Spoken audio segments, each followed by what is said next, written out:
YouTube, today is the day where we have top 8 grand finale and top deck list for the $1,000 MCS Meta Championship Series tournament. By watching as long as you can, I greatly appreciate that as it helps us immensely, even if we're on while you're doing laundry and working out.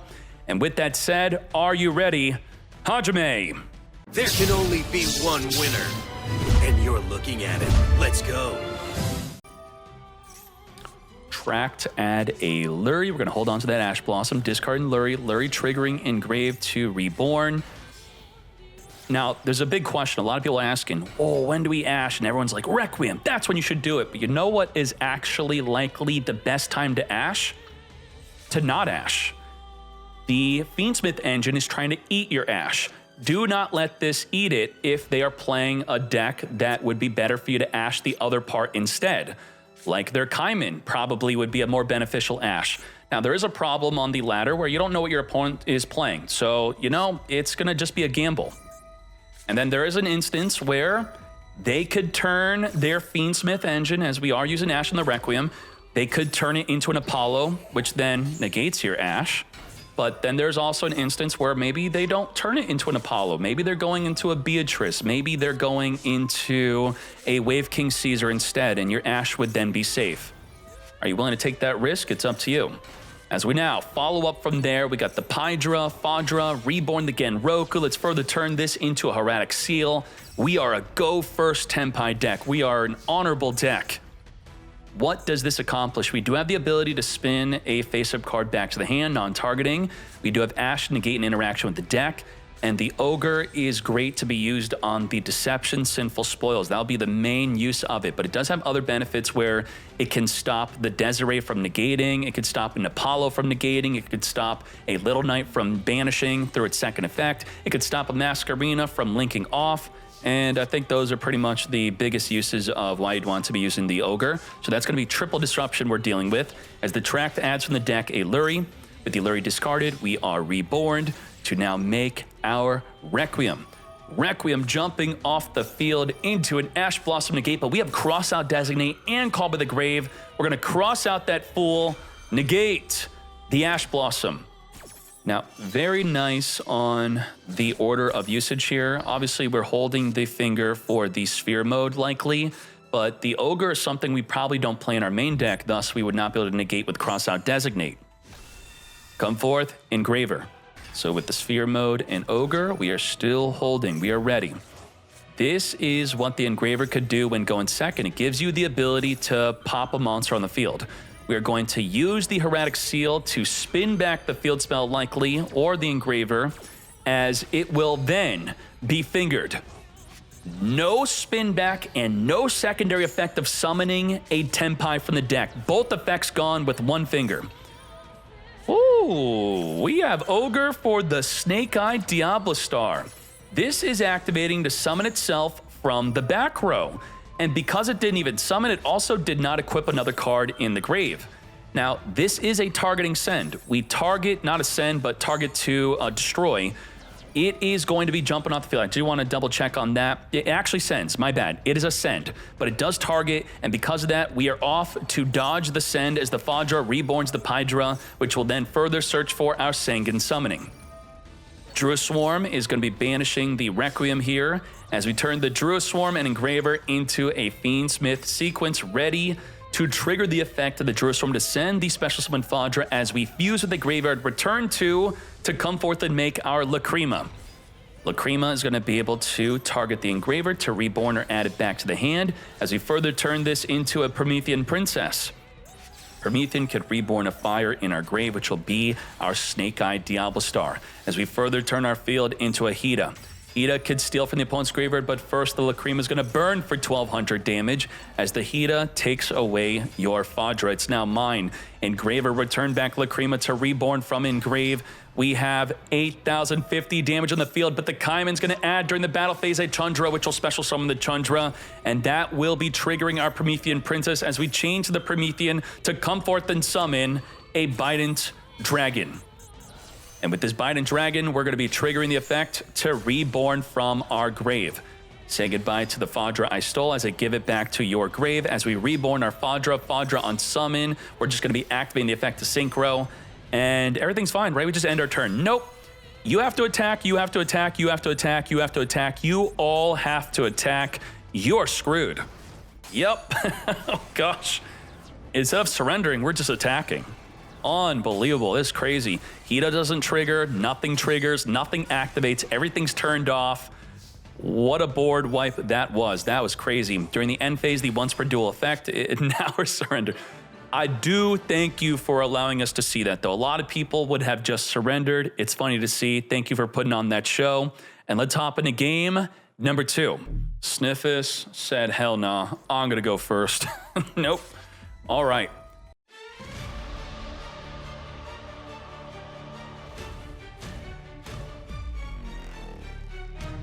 We're now making a Requiem with the Moon Closed Heaven, which is a light fiend. That's why we're able to do it. And this is where we had to decide. Do we want to save the Bestial for an Engraver Engrave, or will we even be able to activate the Bestial by the time they activate an Engraver Engrave? Because what they're doing right now is recycling the fusion spell to turn it into a Sylvia. The Sylvia would then just negate the Bestial anyway. But by negating the Bestial, it would stay in the hand, be activatable again next turn. I think this is a good play. This is what you should be considering to do, especially because the Hallowed Azamina, it does target and it has to return back to add back to the hand.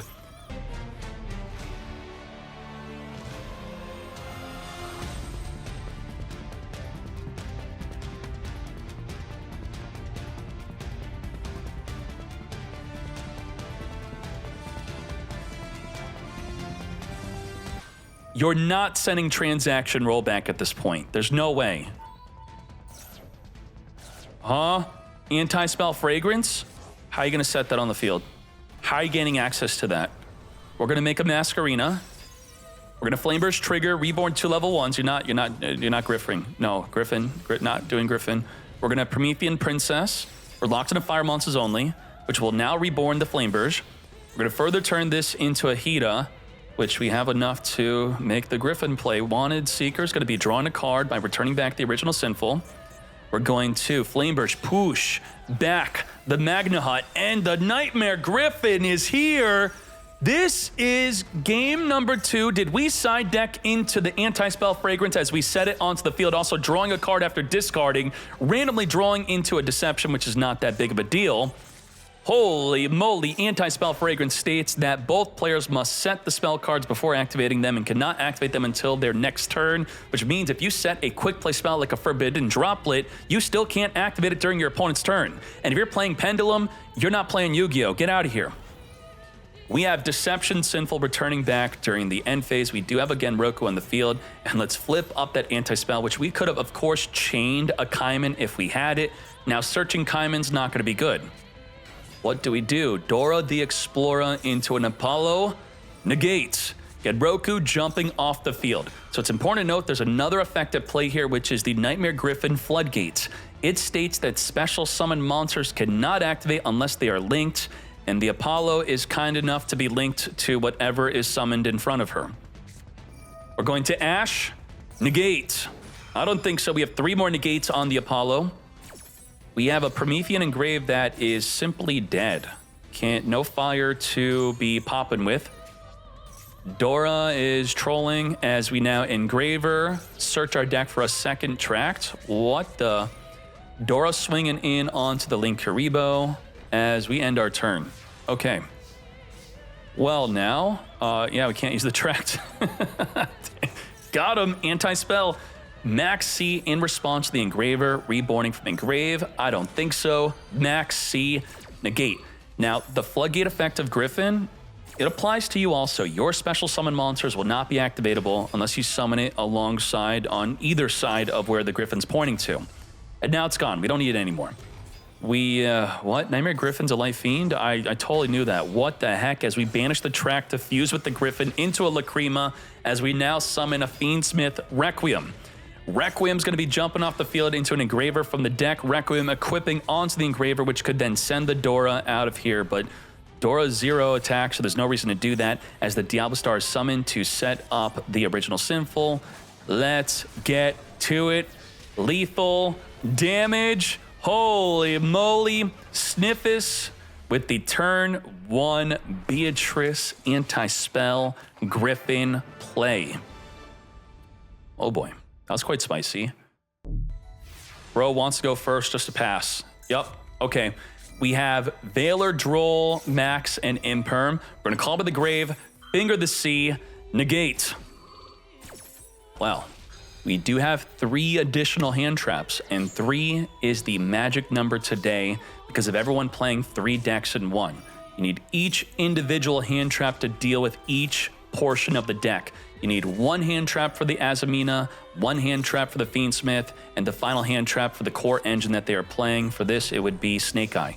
Now, Droll is quite effective as it's going to be a lingering effect for the entire turn of disallowing you from adding from your deck to your hand. So we're going straight into the Sylvia where we normally would have summoned the Rasalaga to search our deck or summoning a Magna Hut for some extra damage here. And then we go into panic mode. We have 2 Disruption versus a Tenpai deck. Uh-oh.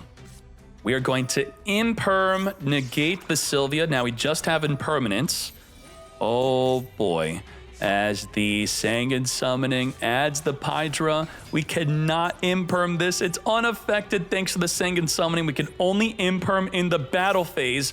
As the Pydra adds the Kaiman, to battle we go. We can Imperm whatever they summon, right? But if we Imperm, they could chain Synchro around the Impermanence. We're at the start of the damage step where we cannot use Imperm. By summoning the Phaedra, we cannot be destroyed by battle. Again, can't be destroyed by battle. Activate the Synchro. We can't Imperm that because they would then chain the other monster to Synchro. If we try to Imperm this Reborning from the Grave, we'll chain Phaedra to dodge the Impermanence. But he's actually preemptively Imperming my Phaedra instead. Interesting. Okay. I allow it. And then we go in. We don't want the Phaedra to reborn from the graveyard. That is what we accomplished here. As we now make a Trident Dragon. Trident Dragon by destroying 2 cards in the field, and it must be summoned on Chainlink 1 or it misses the timing. It can now attack 3 times for just 9,000 damage. Not that big of a deal. Or 18,000 damage, 4,100 on the first attack, 6K on the second, and an additional 6,000 damage if there were another attack needed. Tenpai Fiendsmith, who chooses to go first for game 1, 2, and 3 whenever they can. They want to go first. Has just won and is advancing into the top 4. Ain't no way.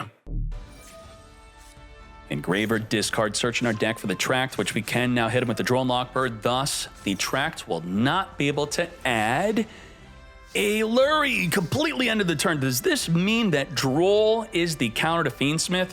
Yes and no. It could counter them if they open up Engraver. If they do the Closed Moon Heaven play plus having another body, it does not counter them. They could play right through the Drone Lockbird. It's just the 1 of 2 because the card is semi-limited Engraver where this is actually pretty good. Now, we are going to be having to contend with a Fool Loss, double Fool Loss. Both are activatable in the same turn to draw 2 cards per summon from the deck and extra deck. We also have Imperm and Nibiru. So hold off on celebrating early. This is not going to be too good for Ritual Beast. We have Inheritance, revealing the Rapangu, giving us an Elder.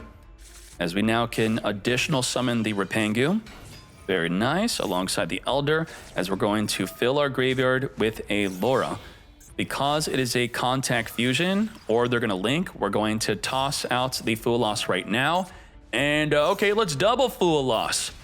Well, that's one too many Fool Loss to want us to make us continue with even more plays. We're just going to stop right there. We could have ultied No Cheat, which would have been a draw 2. Do not want that to happen. Then the Laura would have triggered to summon a body from the deck, which would have been a draw 4. So we thought about it. Draw 4, nope, we end. And what we ended on is nothing. We have no protection. Well, I should say we have protection, just no disruption. We do have the secret effect of the Tamer Laura. If you try to destroy a monster by battle or card effect, we will banish instead and then summon a monster from the deck, which will be extra protection through Winda. We'll get to that when we get to that, as the Ash adds a Poplar, activating a special, as we now hit you back with the Max C. You Fool Loss me, I Max C you. Draw on that Poplar. How much do you want to commit under the Max C? I made a little Kimu under your Fool loss. It's only fair if you do something. It looks like we are, as we send the Poplar with the Ash to summon a Flameburst from the deck to push the Kimu back. By pushing the Kimu back, there is no opportunity for the Tamer Laura to trigger. By banishing to then summon from the deck, that play is now gone. All we have to do is set up lethal damage, which we have. Wow, 8,800 damage, mate. I have been hesitant. I've been on the bench for the Doom Dragon. I've been on the fence about it. I think I'm kind of off the fence. My feet are dangling on the side of playing this card. The more I see it, the more I like it. The extra deck is so tight, though. What the heck? I'm going to have to really study what you're playing in the extra deck to make room for this. Tamer Laura discarded to additional summon a regular Tamer Laura to reborn the new Tamer Laura as we chain a max seed. Looks like we'll just set skill drain steeds and pass. That's what we're drolling.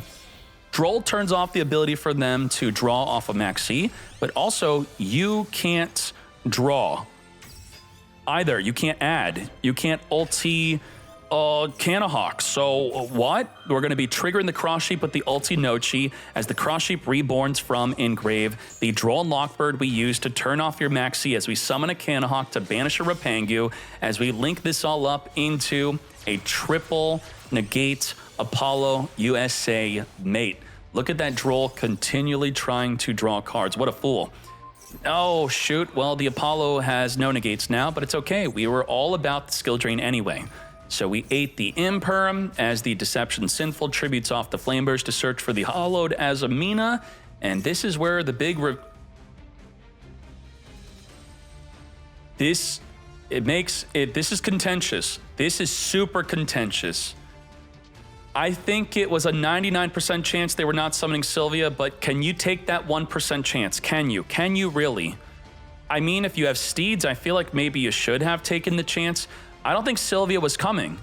And Sylvia can negate under skill drain. We just didn't want the Sylvia to negate the skill drain. But think about this. Does Sylvia actually negate skill drain? Let's do a little ruling real quick.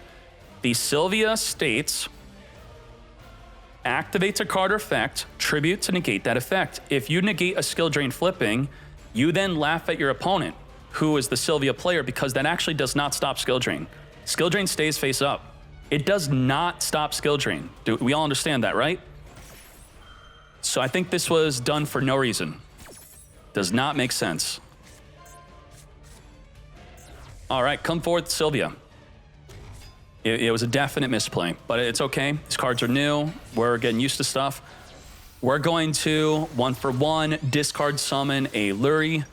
Requiem does not care that much about skill drain. We're going to Steeds, attempt to get poppin'. Sylvia under skill drain is going to negate. Now, someone may not know and just thinking like, hey, nothing would have changed, right? Well, what would happen is you could trick them into maybe trying to negate skill drain. That was an option. Allow your opponent to make that mistake, or they were just going to summon the Rasiliga. Rasiliga would have just then been negated by skill drain. There would be no Sylvia whatsoever. We're going to ulti Nochi, summon the banished Tamer Laura, say goodbye to the Apollo.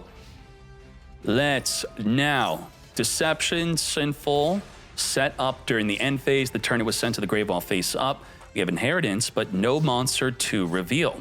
Well, we're going to be banishing the Tamer Laura for the ulti Nochi to trigger the effect of the Tamer Laura to summon from the deck the Elder. Ulti Nochi is now going to give us a beast that the Elder can ride onto to now make an ulti Canahawk to search under the effect of skill drain and summon 2 bodies. Ritual Beast doesn't really care too much about skill drain. We're going to be searching and summoning as much as we'd like. There is a Winda. Winda could crash into the Engraver to summon a 3200 body if we'd like. Inheritance will further get reducing. We'll take 400 on that crash as we now summon that big bot at 32. Say goodbye to you. 26 and 32 under skill drain. It brings me back in the day of, what's the card called? Barbaros. We had skill drain decks popping off. We also, I think we had like a 2800 machine monster that was being summoned with skill drain. This will be 3000 attack because of skill drain. Holy crap. And then they would set Starlight Road with skill drain. and then you'd give him a black eye. Okay, that never happened. Let's Requiem, equip the Engraver. Can't activate it to send. So, I mean, we can't get big enough. How do we deal with the skill drain? Now, Sylvia, of course, can continually negate under the skill drain, but that's not going to deal with the ulti Gaia that's already on the field. Keep on blocking them, just keep on setting hand traps. I guess that's what we have to do. Canahawk is now going to be adding back the card we banished 2 turns ago. We're on turn freaking 5. Elder's still negated because of skill drain.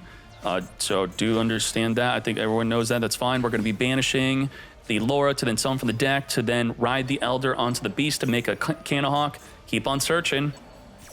Being able to search for cards like Steeds under the effect of skill drain is nuts, but generally we're just going to play 1 Steeds, and we pretty much already went through that play as we have a Tamer Laura to allow us to additional summon. More bodies, more beatdown, flipping up the effect veiler by summoning 2 bodies at the same time. You change the battle position of a monster on the field. Holy moly. And then we're going to be summoning a window to then summon another body, probably the Ulti Ray. Yes, Ulti Ray at 2600 attack. They're being reduced a little bit by the inheritance already. Lethal damage, Bun. That was beautiful. Well done. Skill drain control. Just draw the skill drain, right? Dude, that's it. It's a one of, you have to draw it. And if you don't have it, there's no way to actually get to it. Let's hop into game 3. Hollowed Azamina. We're going to hit them with the Fua loss. And now we can activate Triple Tactics talent. Go for that draw 2 or take a gander at your hand. Let's fuse into the Rasiliga. Not going straight into Sylvia in response to the Hollowed Azamina. Quite interesting. Let's take a look. In that hand, we return back the Elder. I cannot believe we didn't cross out Designate a Fua loss. Now, of course, we would have chained a second Fua loss to it. I'm still shocked, though. Spectre, you're not playing Fua loss? You're not going to even cross out the Ash. Nope. Don't care. I'm holding. We're going to win off Just Dimensional Barrier and 0 disruptions otherwise. Wow. That's how stupid this card is. Let's see what's good. Rapangu can be a pretty good 1-card combo as it sends from the deck a Tamer Laura, and we declare fusion, so fusions are now legal. You can't contact fuse, can't summon a fusion, even if it's not a fusion summon, and then the fusion's already on the field will just be negated.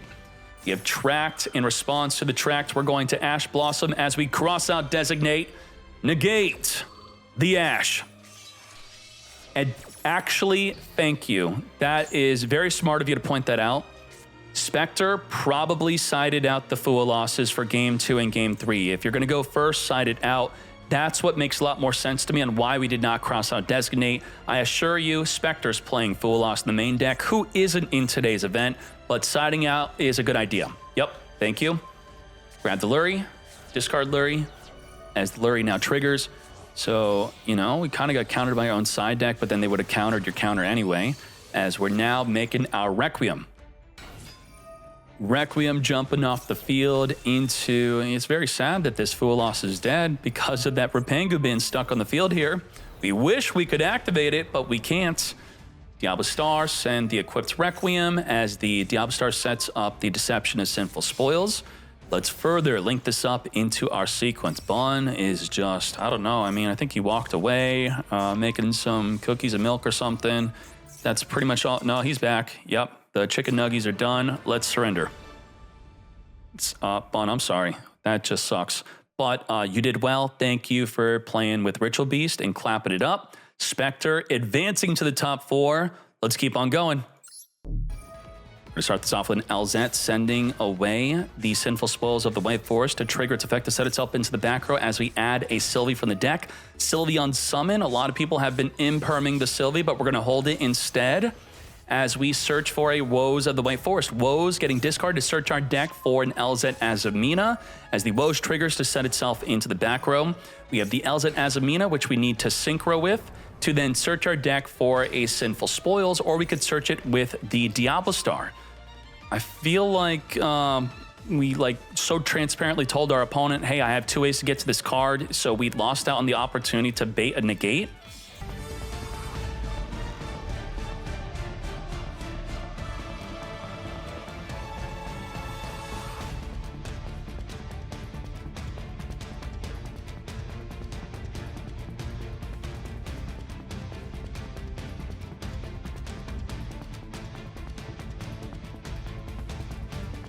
Now, the Stellar in hand can be used towards the Guardian Chimera.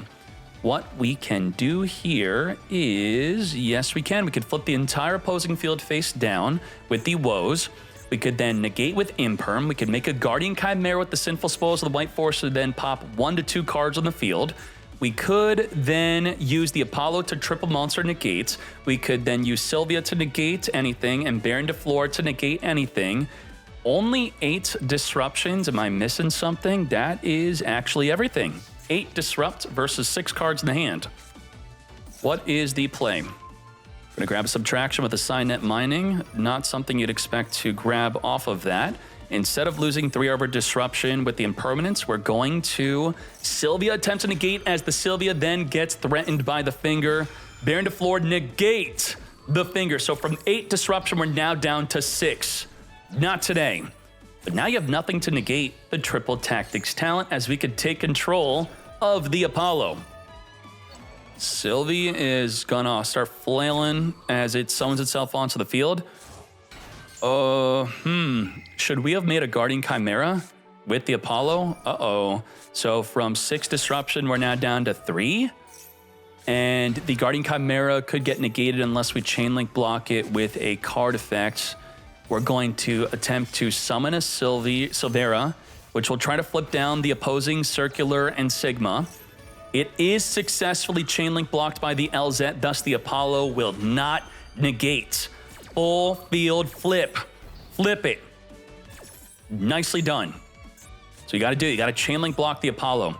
Subtract off the Baron de Flor to then link it off into a Lingariba, which will now negate the impermanence. Equation, Reborn Subtraction. Now it will not negate as we make a Splash Mage mate, as I'm expecting it to now get Guardian Chimera'd. But do we have a chain link block for the Guardian Chimera? It's going to activate to pop the Splash Mage, and then if we directly chain the Apollo, that's it. Guardian Chimera, Diablo Star. Oh my gosh, who saw that coming?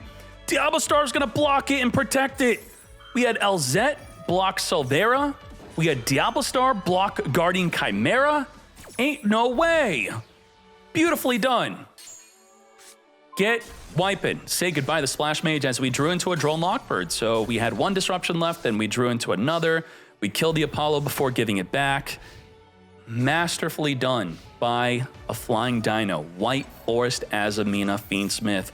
This is, I would say, is a top tier deck. I think it will settle at tier 2, where Snake Eye Fiendsmith will be solidly at tier 1. I think Ubel Fiendsmith may dance between tier 2 and tier 1, possibly residing at tier 1 alongside Snake Eye Fiendsmith. That is just my prediction, and it's not going to be just from today's event. It's going to take a few community tournaments from other Mad Lads to then see that. Signet, discard whatever we want, say goodbye to our impermanence as we have our circular play. With the circular, we're going to send a Sigma from the deck to the graveyard. Sigma is going to reborn, triggering the circular to search our deck for a spell or trap. We have Super Factorial.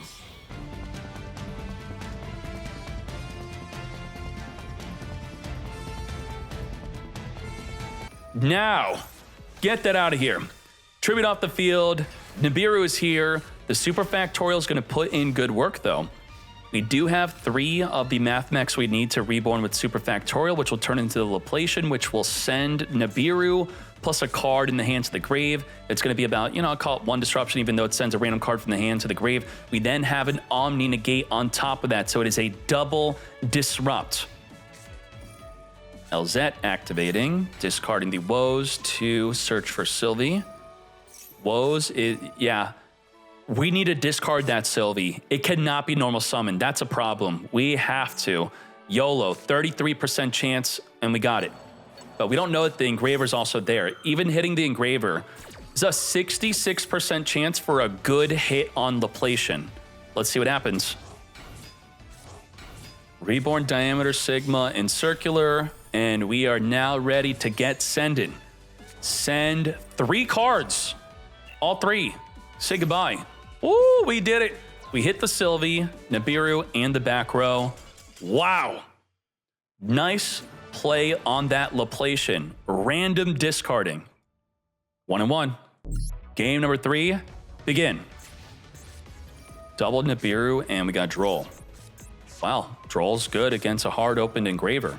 Semi-limited, still going to happen sometimes. Otherwise, the Closed Moon into the Fiendsmith plays is not going to really be Drollable as well. And wow, what the heck, a Flying Dino. No way, not like this. We do have Valor and Imperm. Please. Okay, I'm not rooting for a Flying Dino, by the way. Sniper, I appreciate you. I'm rooting for the deck. I want the White Force deck to do well. I'm kind of sick of Cybers. Alan Burt, search for Diameter as we negate with the Valor. Imperm is left over. We can Equation, Reborn, which could go... I mean, this is like, it doesn't look like... This is lethal freaking damage if it weren't for that Impermanence. All right? So we have to make sure we use our Imperm well or they win. Right now. It's 11,000 damage, actually. Imperm, negate. Acceptable. There we go. Lethal is gone. But we lost the Super Factorial in the previous game. Looks like we might lose to it again. Let's find out. That's Ray flying around, by the way. We have Fiendsmith Track, search our deck for the Lurie, discard, then Reborn. Are we going to YOLO Super Factorial right now? YOLO discard from the hand and from the Lurie. Nope, we're going to allow it. We're going to wait. Just wait. So it's a send and a negate. We do have Nibiru, so we have triple disruption. Engraver, allowing them to fill up the grave here. Okay. Now, we're going to Super Factorial. A Wave King Caesar can negate the Super Factorial from being activated. That's possibly what we're afraid of. Let's see. Reborn, come back to me. Circular, Sigma, Diameter 2. Become a Laplacian, ascend from the hand and field. Goodbye to one of the Engravers and a random card. The Russia is not a combo starter. She simply was just going to draw a card. Now, we returned back a Requiem instead of the Lurie. Was that an oopsie whoopsie or what? Could we have changed our play? Yeah. We should have equipped Requiem right now, and we should have activated the Engraver to force the negate on Laplacian. Or we could have just attacked over it. So the fact that we don't have Requiem, that's not good. Uh-oh. That screws us. Super screwed. That made the entire difference there. Oh boy. Sick. Yeah, I feel like we kind of scooped to the Requiem not being engraved. Becomes 2400. We could send it to then send Laplacian, or it will then just negate, and then we then take out the other thing. Did we really have additional plays beyond that, though? I guess it was just to go even with the negate. I don't want to go too hard on that, saying we could have won it, but it's just something that we should have at least had not been under the circumstance of. But everything is fine. Flying Dino and Sniper, I appreciate and love both of you. Let's hop into the top four. Max C in the draw phase. That's what I'm talking about. You hit that stupid Cyber stack with the Max C. They're still going to commit to a circular. All right, you hadn't had enough? Okay, Imperm. Negate that circular. You're not going to further make an Allenbert. No way. You're going to give me too many cards. He's doing it. Oh, fine. How about another Impermanence? Off the top of the deck, I could even give you a Valor if I want. We're going to Imperm. Maybe Valor at this point would be turning on a triple tactics talent. Ooh, we turning off Max C. And then Equation Reborning. And then making a Terahertz. Wow. Sniper, you're a mad lad, but you're going to have to deal with the Valor. We actually don't even need the Equation. We had the Sigma still activatable. Splash it up. Dude, is this public knowledge? This is not. It's not public knowledge. Meaning if we Valor right now, then, oh boy, are we about to get outplayed. We hard opened it. Oopsie. Valor is doing nothing because of a hard opened Equation. Crazy. We're still making terahertz. Wow. All right, get Equationing. Reborn, Link Decoder, Transcode Talker, Trigger the Link Decoder. Droll is continually trying to let you know that it exists. Okay. Reborn. And now we got the Terahertz, which comes with essentially double disruption. We're going to end phase, send a Deceive Worm, which can negates. Now, we're ready with the word negate today on all the new cards and how they work, right? The Sylvia negates the effect. Thus, if you activate a Deception from the hand and Sylvia negates it, you're a damn fool because it will stay on the field and you negated nothing. Now, does Desavorm work like Sylvia? Let's read this carefully. Your opponent activates a spell, trap, card, or effect. So even while it's already face up, we can respond to that part of the effect. Now, it states you banish this card, negate the activation. So we could negate the activation of the card. I would argue that's a bad idea. Do not do that. We want to negate the activation of the effect because they have to tribute and it's a hard once per turn. That would be the way, the play to do so. And someone may be thinking, why don't you just Sylvia negate the second part of the Sinful Spoils, right? Just how I'm telling you to use the Desavorm. Well, if we read the Sylvia states that you can also do that. That would be correct to do that. That is fine. Yes, only some cards and some negates cannot negate an already face-up spell or trap activating. We're going to Wanted Seeker, search for the Diablo Star. It's time to use the Deception.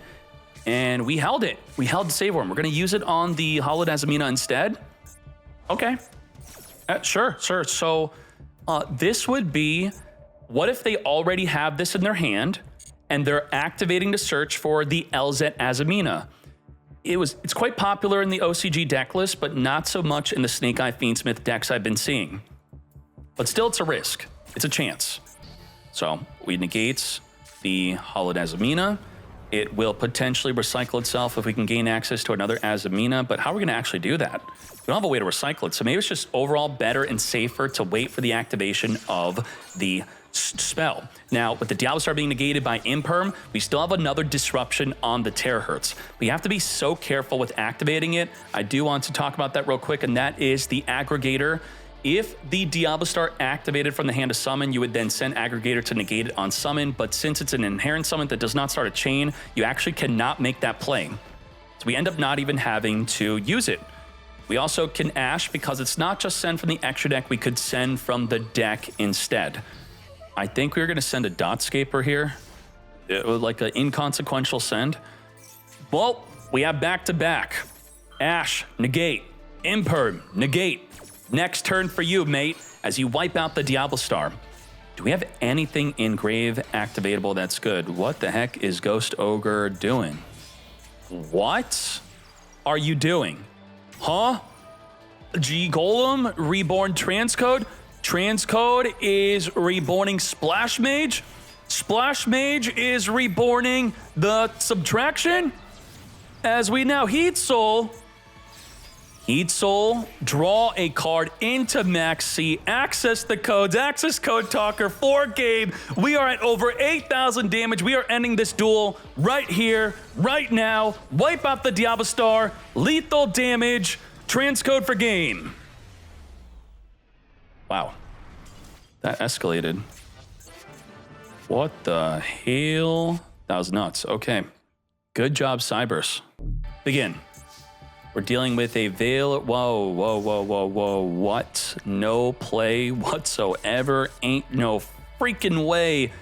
Like, Veiler, Link, Banish Veiler, Magna Hut, and the Link, do stuff, right? Link Karibo. We do play Link Karibo. Okay, I want you all to understand. This is Konami's fault. This is not a brick. This hand is a play if we had Lacrima. No Lacrima, no play. So what do you say about that? Maybe next month, this would have been a play. Small World. We're going to build a bridge to grab an Ash from our deck. We do have Imperman, Veiler, plus the Bestial is actually quite disruptive against Cyberse, where you would use it right here, right now. Or another good use could be against a Super Factorial to mess it up. So say goodbye to the Sigma, no trigger on the Circular. As the Magna Hut now activates, Ash negates Magna Hut, search in the end phase. Okay, sure. We're now going to subtract off the Magna Hut to summon from our hand to trigger the Circular to get negated. Not today, as we could make an Alenbert still and activate to search for whatever the Circular was going for, but we do have Impermanence. So if we only had Valor, I don't think we would have negated, but because we have Imperm and Valor, that is why we chose to negate. And instead, we're gonna Lingeribo pin down the Ooh, this hurts, man. You veiled instead of Impermed, and because you held on to Imperm, they now Lingeribo pin down your Imperm, and you can't even use it. Holy sniper, you sniped that Imperm like crazy. Very well done. Is this back row a joke to you, sniper? This is BM, straight up. This is grounds for a potential DQ. You can't just Lingeribo Imperm and then set Super Factorial in the same column as that Imperm you're pinning down. Holy shite. It's like Super Chad energy or something. What the? Well, I know what you're trying to do. Let's come forth and summon our Laplation.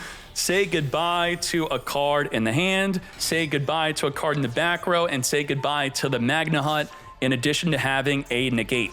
No Magna Hut, no Nibiru, and ooh, that Imperm now gets revealed. Holy crap, that was disgusting. What happened to this game? I guess, you know, we didn't win this turn, so it's okay, right? The Allenberg's gonna be attributing itself to main phase 2 Reborn Subtraction as we now Heat Soul. I feel like you're playing around with your food or something. What's happening? Imperm in the column of the Crossout Designator. We also have Valor and Nibiru, and we are not going to even care to draw, not even during the end phase. Is this Bizarro World? Like what? Why? What are we doing? Why are we not activating stuff? Huh? Signet mining, discard. Sniper, what did Spectre do to you? Come on, like this is wild. What the? Can you two like apologize, make up or something? There's a ton of negative energy in that duel. Well, Cybers is advancing to the grand finale. Thank you to both of you, Spectre, you're top tier, you know it, thank you. And let's watch the other half of the top 4. With the Genroku. Genroku summoned from the deck into a Fua loss. We could Ash that if we cared to, or we could just Pydra then pass. We're gonna Pydra or Fadra instead. Wow, okay, we could Reborn from the graveyard, I guess that works. Sure. So instead of Pydra, set a Kaimin. We Reborn the Genroku because it is not a Max C. I was in the Max C mindset of where we would stop that. And did we have DD Crow and not use it? Why didn't we DD? We held on to it because we had a Call by the Grave, which we know that it already activated previously on their turn. Thus, they had to wait to then use it on our turn. And then we had to make the gamble of not setting Called by the Grave. That's scary. I guess, you know, it is incredibly reasonable to expect that they definitely would Genroku, but what if they didn't? And they waited, and then you fingered nothing. Small gamble. Some of these mind gains could get crazy like that. All right, sure, it works. Now Genroku will be further negated, and as you can see in the lingering effect, it will remain there. The Call by the Grave, fingering Tenpai Genroku. Vajra on its own, no bueno. And we cannot normal hand trap into the Fiendsmith engine as it's not full combo without Lacrima.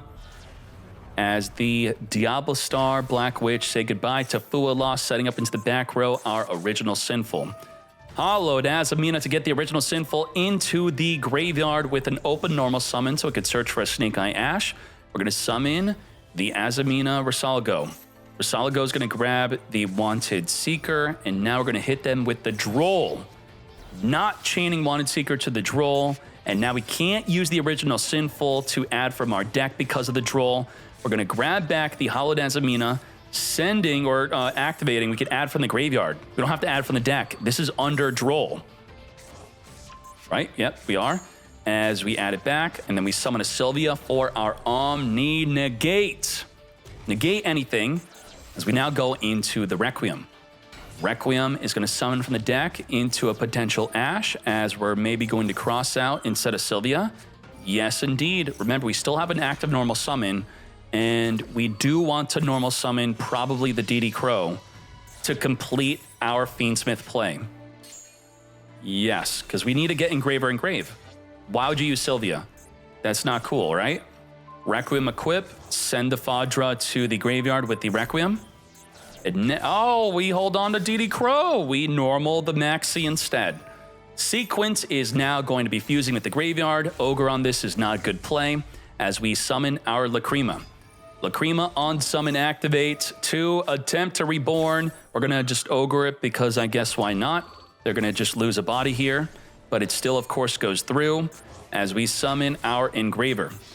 To battle we go. And Lacrima not burning for that 1200 as there's no other Light Fiend Engrave to now come forth and make our Little Knight. So we would have taken an additional 2400 damage, almost lethal, had the Lacrima stayed on the field, and we maybe, yeah, that's what the case would have been. We're going to equip Sequence onto the Engraver, making it untargetable. Our forms of disruption here is Little Knight to chain. Why am I even talking? What the heck is it? It's nothing. Okay. Yeah, just scoop. Game number 2. Let's pop off. Fiendsmith lost game 1. No, actually won game 1. Lost. I switched this up. Lost game 1, chose to go first for game 2 for some crazy reason because they think that the Fiendsmith engine is enough to turn Tenpai into a turn 1 deck, yet is in the top freaking 4 with that strategy and it's working. We're going to Forbidden Droplet, send Droplet to negate the Snake Eye Ash. Negate. Now, I keep on harping about Fiendsmith requiring another body. If you have Engraver in the hand, it does not need that other body. The one Engraver only in the hand, is that going to be a full Fiendsmith combo? Add Lurie, discard Lurie, reborn the Lurie, as we now get hit with a Magna Hut. Interesting. Now, the Magna Hut searches for a Genroku, then summons from the deck. So if we want to just cut that off right here, right now, no Genroku for you, the Ash Blossom makes sense. That's fine. Because otherwise, we are going to be ashing the Genroku effects. Maybe you don't want it in the grave. As we now make our Linkuriboh and then pass, there is maybe 12 different 1 cards we could draw, not the field spell, of course. Oh boy. Even if we draw a non-1 card combo, this field could turn into Fiendsmith plus that monster we normal summon. Ooh, what if we you add it, right? You pull it from the deck, they tribute it, you ash it, they have 1 less 1 card combo that they could draw into, right? Is that the logic, logics? But then the Fadra would reborn it, right? So there's no logic in my logic. You lose no matter what. I'm just coping that Tenpai is winning with Fiendsmith wanting to go first. Begin. We have DD Crow and Ash. Tracked. Add. Lurie. Apod is like, thanks, buddy. I'll gladly go first for game 3. DD Crow, banish the Lurie. And now we have Pydra plus 3 hand traps. 3 disruption plus the Pydra. And can we turn this into Hieratic Seal? No, we cannot, as the Ash negates. We do have a finger for 1 of those 3 hand traps. Let's see how this plays out. Set the Imperm, now back to you. Triple disrupt. We have Wanted Seeker to feel some things out. Do not negate the Wanted Seeker. That'd be insane. We're going to send Diablo-Star to come forth and summon. Activating a set of Sinful Spoil from the deck. We're going to Imperm negate the Diablo-Star, where normally that would be a play you would not really want to do. Negate, because it's going to set up the Sinful Spoil that sets up Sylvia that would then negate it anyway. We're going to use Oak to, ooh, this is a blowout negate on the Ashmate. We would be left with nothing if it weren't for the finger. We have to finger that Ash. Negate. The negate. It's summoned from the deck into a Veiler? Holy shite. This should be full lethal damage combo. Ash add Poplar, Poplar add Wham Bam, thank you ma'am. We win the entire duel. But it's stopped by the freaking Veiler. And Obata also does not have game. Obata has to top deck. You have 2 decks that both rely on 1 card combos. It could be any card off the top of the deck where either player could just win the entire duel right then and there. It's all up to who draws their 1 card first. Let's make a Linkuriboh for good measure. and then pray. What? Huh? Add engraver discard? That's not one card. Nope, Lurie's gone. Okay, we're fine. We're fine. Woohoo! This is literally Russian roulette off the top of the deck. Is this it? Ooh, Poplar. What can we do with Poplar? Poplar on summon, activate, search our deck for a subversion. What the? That's not the one card combo I'm talking about. Okay, Link Karibo, tribute on Poplar. Poplar equip itself into the back row. It's all up to the top deck of Obata here. Let's see. Off the top of the deck, we don't have another card to discard because you used Trekt for no reason. Why? I guess to thin out your deck, right? You thinned out your deck. Maybe that's why. You could have discarded the Trekt. And the engraver and the, oh my Jesus. We're going to draw a card with the Wanted Secret now that we have the subversion. Holy, what the, no, this is not it. This is not it. There's no way to get the engraver engrave. How do you get it engraved? You don't. You're going to punch them for 2,400, then end your turn. This is not Lacrima. No. Get equipping, punch for 24, then pass. Now Ash could stop the Sangan summoning. Uh-oh, it's too late. Well, we have 4,600. We could survive another engraver punch. Ash, negate. And, bro, you need a lethal right now. I mean, now this is it. The Ash did not delete their field spell. It will be activatable again. You will lose next turn definitively. You straight up look at the top card of your deck and then you surrender or you win that turn. Imperm can't be used in the main phase. Okay, we sent ourselves with Engraver, return back Requiem to summon, to resummon the Requiem. Okay, are we we're actually cooking or what? What are we doing? Bending our deck? Bro, what the heck was that? What was that? What was that? Are you kidding me? Sangan summoning, chaining the droplet. Obata, what is with the, we're just getting this in the engraver, right? We're not trolling. Negate. The engraver impermanence will not negate that Pydra. The Kaiman is semi-limited, and we do have that second copy. Yup, here it is. To battle phase we go. Wipe out the engraver after reducing it. Kaiman, add from the deck a Chundra, special summon that Chundra. Cannot imperm this. It is the damage step. As you can see here, thank you so much, Konami. I don't have to now just tell you all. You can now see it. Start of the damage step, no imperm. Summon the Fadra. Again, start of the damage step, cannot imperm. Oh my goodness. How did this happen? Tenpai freaking Fiendsmith. Defeating the final Snake Eye Fiendsmith we had left in the top freaking four? Unbelievable. This is insanity. This dude's been going first all freaking day with Tenpai. Okay, let's go. Tenpai, Fiendsmith in the grand finale. Begin. Start this off with a Pydra, searching our deck, and I think not, as the imperm negates that Pydra. Fadra, dead. Pydra, dead. Our turn one play, dead. To a single imperm. We end our turn. We do have Droll and Ash, and they have no way to stop the Droll nor Ash.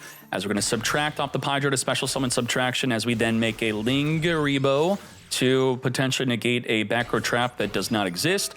But we're making way for our Diameter to reborn the subtraction to now make the Alambert, which we could Ash its search or Droll after it searches. Ash would be the better play here. No search for you. The problem is the Parallel Seed brute forces through disruption if you're able to make a link. We're going to make a link decoder. And that's what's happening right now. The Parallel Seed will trigger off of you summoning a link with an arrow behind it. As you then could summon the Parallel Seed, then summons another Parallel Seed. As you then make an update Jammer. This is a card that has really fallen off, especially with Terahertz being able to inflict lethal damage on its own.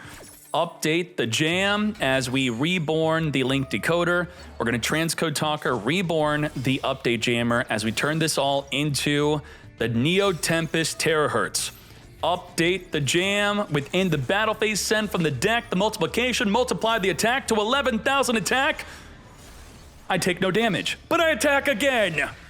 Lethal damage with update jammer, back-to-back 11,000 damage, and we had the Psyburst Mathmech forcing us into only one attack. The circular states only one of us could attack. So if you were to Allenbert first, you could not attack with the Terahertz. That would have been a huge mistake. And we took no damage because that's the effect of Hydra. That is in fact what is happening. We're going to Fiendsmith Tract, add from the deck our Fabled Lurie, discard the Lurie, triggering its effect to reborn itself from Engrave. Is Ogre actually going to be good? Probably not, as the Requiem jumps off the field to summon from the deck an Engraver. Would this Ogre have been better as a Bestial instead, maybe? We're going to Fiendsmith Sequence. If you Ogre the Sequence, it will still perform the full fusion summon as we fuse into our Lacrima. Hey, maybe this is why he wants to go first with his deck, right? Well, we're going to Ogre, destroy Lacrima as we reborn the Engraver. We could then make a Promethean Princess to reborn, but it's a Fadra, not a Hydra. Reborn back onto the field, our Fadra, then end. Holy moly. So what are our disruptions here? We actually have a decent amount of disruption. We could Droll them to stop them from further adding. We could Ash Blossom as they attempt to interact with the deck. We could Droplet send the Promethean to negate a monster. And then if they special summon, we could destroy a monster with the Promethean plus our Fadra, giving us 4 total disruptions. Now, what's going to mess this up is the triple tactics talent, the Called by the Grave, got a Board Breaker plus a Finger. Mathmech Circular, send from the deck a Sigma, as we then activate the Sigma Engrave to reborn, triggering the effect of the Circular to search our deck for a Super Factorial. We're going to Droll and Lockbird. No more adding for you. Fingering the Droll. No, I want to add. I have Cynet Mining. I have an Allenbert I'm about to summon. I need to search for my Diameter. Well, let's do it right now. Cynet Mining into the Ash Blossom, negate. We're now down to 2 possible disruptions left. Well, I can still search. We're going to first triple tactics talent, go for the draw 2 now that you no longer have an Ash. We have Equation to help play through any form of disruption here, as surely the Droplet's going to be used. Activate the search for Diameter, Droplet send the Promethean to negate, and thus we are on our final form of disruption, which is Promethean, in response to a special summon. I'm thinking they're going to make Splash Mage and we're going to get poppin'. Yes? Circular into Lingeribo. Okay. Normal the Droll and Lock. Oh, shoot! What the? Tribute this card, target a monster. It cannot be destroyed by Promethean Princess this turn. Wow. We got outplayed. Big time. Promethean can't disrupt because of an Almirage. Holy moly. Transcode time. I'm just gonna toggle off, man. Holy crap, you got me. Reborn the Splash Mage, further turning this into a Dark Fluid Terahertz. To battle we go. We can't destroy this by battle. Well, can't deal with that, so what do? We set up for the next turn Super Factorial. This is going to be used right away. Likely to send a Deceive Worm, right? Deceive Worm it up. We are now ready to... Ooh, because there's only 1 card in your hand. So Deceive Worm will now negate that 1 card in your hand if it were to be a Spell or Trap card. And if it's not a Spell or Trap card, I'm going to discard it. And then, just for good measure, even though you'll have nothing left because Super Factorial is going to get rid of your Fadra and Dora, we're going to have an Omni negate. Uh-oh. Reborn from the graveyard. Laplacian is here on summon. Negate the Promethean Princess. I don't think so. Not gonna happen. Oh, you troll sniper. What are you doing? You didn't have to do that. All right, let's now resolve the Laplacian, which cannot be destroyed by card effects. Say goodbye to Fondra. Say goodbye to the Dora. Wait. There's Engraver. We still have something, actually. No. Negate. Just like that, mate. Wait, did we? Oh, okay, I got confused, actually. Let me talk about what actually happened. Let's rewind this. I'm going too nuts here. Promethean for the turn player activates as the lower chain link because we are the turn player. The Laplacian cannot negate the Promethean if we activate the send because it's going to chain link block itself because we're the non-turn player being the higher chain link. If it were switched around, we would be the lower chain link trigger, then Promethean would be chain link 2, Laplacian would be chain link 3. So we actually could not negate and send at the same time, and we in fact needed the Almirage. It was not a BM, it was not bad manners whatsoever. It was the correct play to protect from destruction, as we didn't even use our negate yet. Then we negated the Engraver, attempting to reborn, knowing that was the only play whatsoever that was left, as we're going to now double our attack to a whopping 21,000 damage, lethal for game. Holy cyber. Cyber stocks are back up? How? Nothing with you changed. You're literally the same freaking deck. Way to validate the TCG banning that damn card. Boom. Thanks, Decade, and all the judges for hosting the tourney. I'm really happy winning with my beloved deck against the new meta. Cyber's strongest. Thanks so much. Wow. Good job, YD Sniper. You definitely deserved it. You are amazing, my friend. Let's get to it. Let's do it. Let's hop into the top deck list. Ubel, Fiendsmith. So my prediction was that overall, Fiendsmith Snake Eye would be the best deck, but I also predicted that it would win the tournament.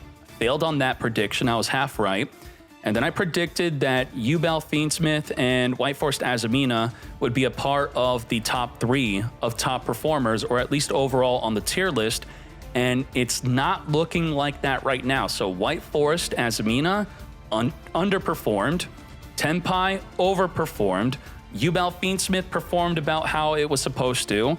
The Bestial deck from Justinian is crazy, not even playing Ubel from what we saw in the gameplay. I'm very much excited for that deck list the most. And then now, if we go on the tier list, we will see that Snake Eye Fire King is falling. This is old news, and Snake Eye Fiendsmith has arisen to the top at tier 1 despite not winning the event. And then you could see the breakdown on how the deck is played. We have a much more uniformed way and consensus on how this deck should be played.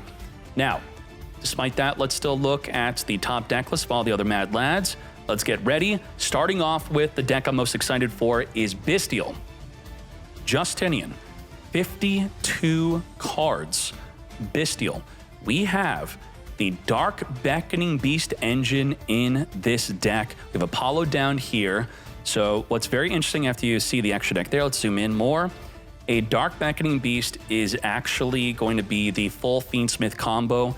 It gets you 3 bodies. You get the Beckoning into a discard with the Spirit Gates to give you that 3rd body. And right now you need 3 bodies to perform a Fiendsmith play without an opened up Engraver. So nicely done there, including that into the deck. And then you're playing triple Magician Souls with none of the Illusion Magician that would search it. Okay, you know, it's special summons. The focus is get bodies on the field to get Fiendsmith in. This was all it was about. You would look at a deck like this and almost think that it's playing Anaconda. Nope, just Fiendsmithing it up. And then we have the Hollowed Azamina plus a single Deceptionist Sinful Spoils, triple Lubellian. We have 4, 5, 6 Bestials, triple Serenir. So we're not only gaining access to the Fiendsmith engine, we're also forcefully grinding the opponent away with Regained. High emphasis on Regained. Triple Serenir, triple Lubellian just to get to that Regained. That's what I'm seeing. Throne to even more consistently get access to that Dark Beckoning Beast.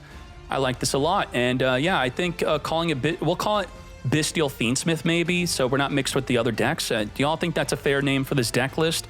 Or maybe we'll let Justinian name the deck however he believes it should be named. And then here is the extra deck, including the side deck. We did see use of the M7 returning the Lubellion engraved to the hand after sending it with the Serenir. That was quite interesting. Nicely done.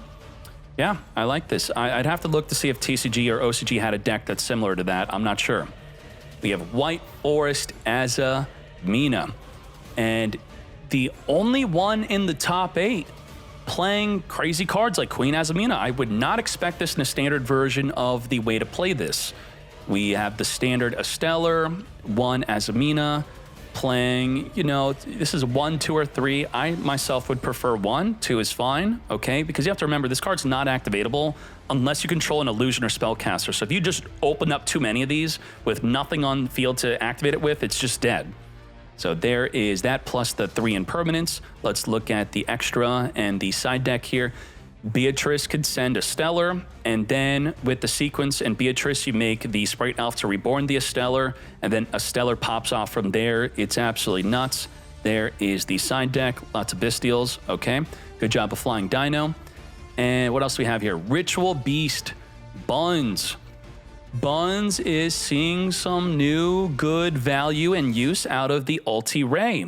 So it's the same old Ritual Beast you all know and love and or hate, but the Ulti Ray is now further affecting the Azamina cards. The Deception Sinful is not activatable to search while this is on the field. They also cannot activate the Sylvia to negate while this is on the field. A great addition to the deck where this card already was negatively affecting Yubel decks. Nicely done. But now for a card, let's say Snake Eye Ash summoning a monster from the deck, it doesn't tribute, it sends, so it would not be affecting it. And this also does not stop Nibiru. There's that. Ooh, main deck siding into the Triple Dimension and Fissure. Yep. What else do we have here? Mathmech won the whole damn thing. I guess we're going all around the place here. So good job, YD Sniper. Your side decking into the final Sigma. What the? And there is the extra deck. There's the main 42 cards. Nothing really out of the ordinary. Now, YD Sniper, you have a profile of doing stuff with this deck? Yeah, what the hell are you doing, mate? First place of 4 other different community tournaments, top 4, top 8 twice in the Meta Weekly, first place in the MCS, and he's doing it all with Cyberse. Look at all these dates. When were you not playing Cyberse? Are you literally just Cyberse? Yup, only Cyberse. Okay. Good job to you. Nicely done. Ain't no way that happened. All right, and then we have Yubel Fiendsmith. Hiei or Hei, this is how you say Hiei in Yu Yu Hakusho, right, Gia? And then missing an eye. Okay, here's 40 cards, looking quite standard. Everyone's got to be playing the Fool Us, you know, up it up. If you don't have room, you got to make room. And then even on top of that, try to add in some Drolls too, yes? And then here is the extra deck. We're playing Chamber instead of Escape. And then we got the crazy side deck there. So there you go, looking nice. Let's see the other Mad Lad, quenching it up. Main deck in the Escape. We got 2 Fool Loss, 40 cards clean, anything too special. No Drone Lockbird up in here. Got the 1 Veil for the Crossout Designate. Yup. We got Bestials in our build where this Mad Lad does not have Bestials. And let's see what else is good. So, yep, there is the extra deck and side deck. And it's worth noting, the Beatrice can dump a D-Lotus, then you reborn it with the Muckraker or reborn it with the Spirit Gates. There's going to be 2 different ways to gain access to the D-Lotus if you're not lucky enough initially. Let's see the other deck. Tenpai Dragon, Sela Hamdi.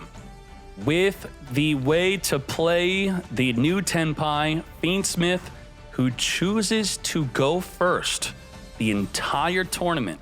Even post side deck, chooses to go first.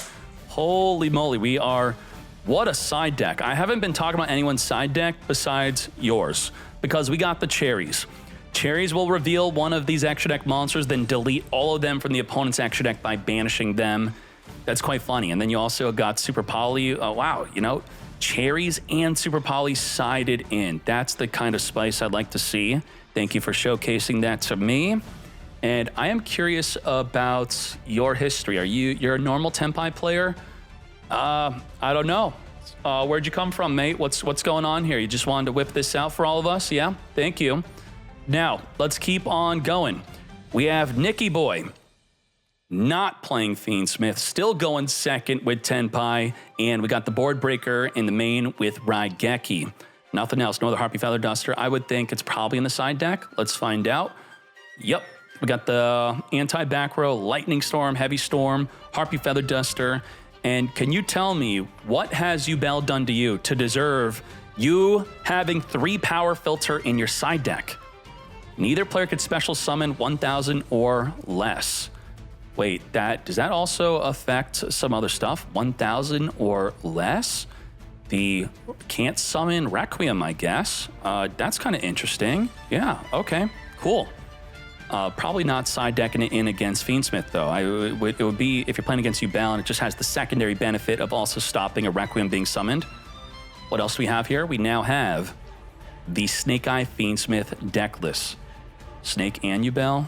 Yeah, Snake also. Are we siding against Snake, though? Is it actually good against Snake? Maybe it is.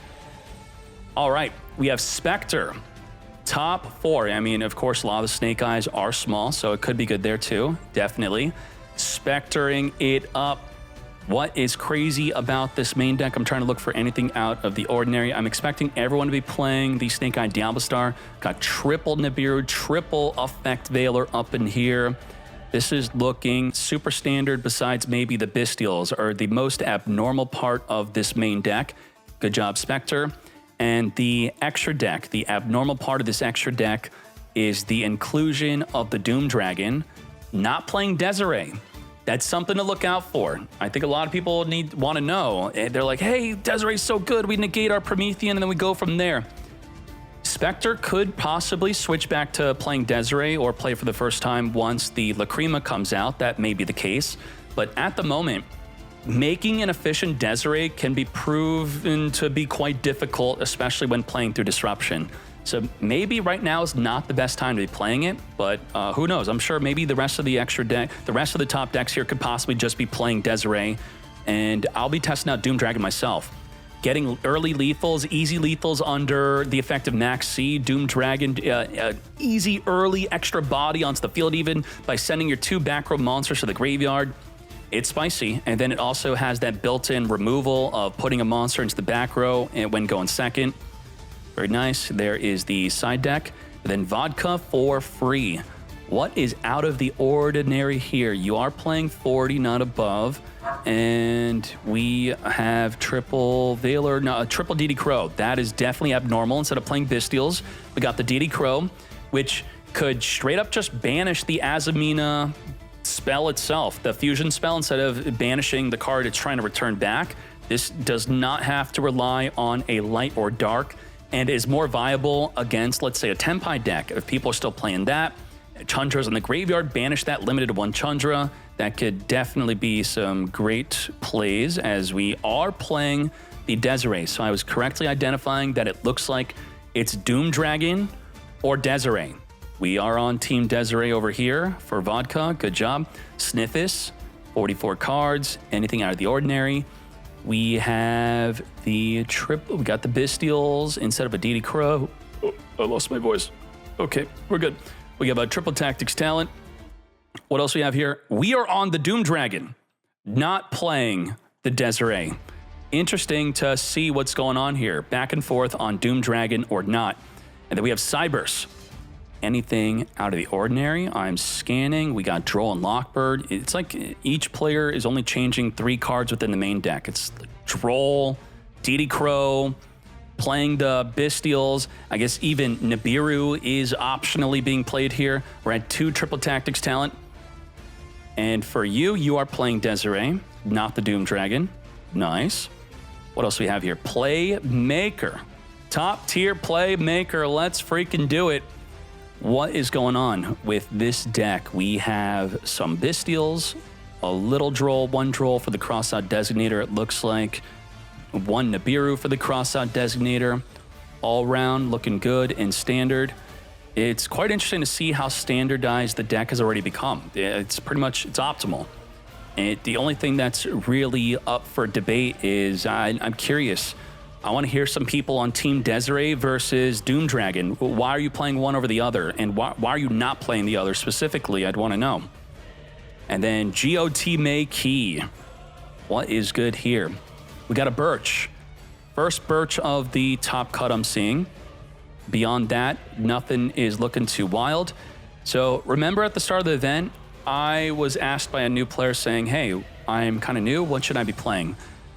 I was recommending Snake Eye Fiendsmith, and I do believe I'm validated in that recommendation due to how well it did in the event. Despite it not winning, it 8 out of top 16 spots. That is great. So even though, a lot of you may have mixed feelings about this deck, it's easily accessible. It's got its new secret pack. The cards are easily obtained and all-around good use if you get cards like Engraver, which could be used in multiple other different decks, even if you don't like Snake Eye specifically. I think this is the deck that if you're unsure and on the fence on what to play, Snake Eye Fiendsmith is that deck. So I'm going to try to work on a good quick start video for the standard plays you should be making with this deck and why it's different.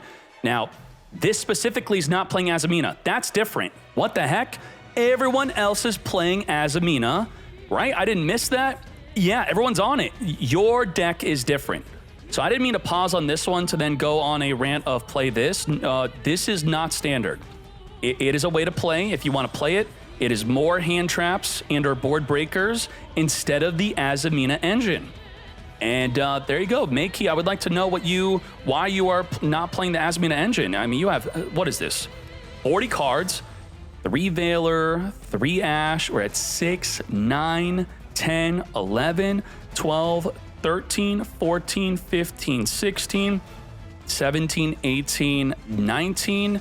Is that it? Just 19 hand trap and or board breaker and then keeping it at 40. Okay. Looking good. Good job. And then Yusuf. Anything out of the ordinary Yusuf? Yusuf is, of course, on the Azamina, as most people are. And we are playing Doom Dragon over the Desiree. What else is interesting about this deck? Nothing. Nope. We just have a the Droll that is. Sure. There's the extra deck. Okay. And I mean, this is funny for the mirror match. I guess, so what happened was people were playing this for Max C, and then I think people started playing it for Fenrir. You declare Fenrir, then your opponent has to give you Fenrir or summon Fenrir on your field. And when you're playing the mirror match, you just do this with Engraver now, right? Call Engraver. I guess that's what we're going to be doing with this, maybe. We have Yaimo Yaojing with his 44-card deck playing some Kashtira. Unicorn plus Birth is a good way to get into the Fiendsmith engine if you're willing to normal summon an additional body.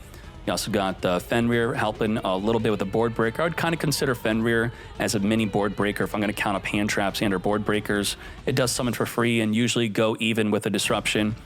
There is the extra deck. We got the Desiree. We got a crazy side deck there. And there you go. That is the event. That is that. To the chat, to the players, to the mods, to the Gia, to everyone. Love and support today. I immensely appreciate it more than you can believe. So thank you very much. I am very fortunate to be able to put on these events.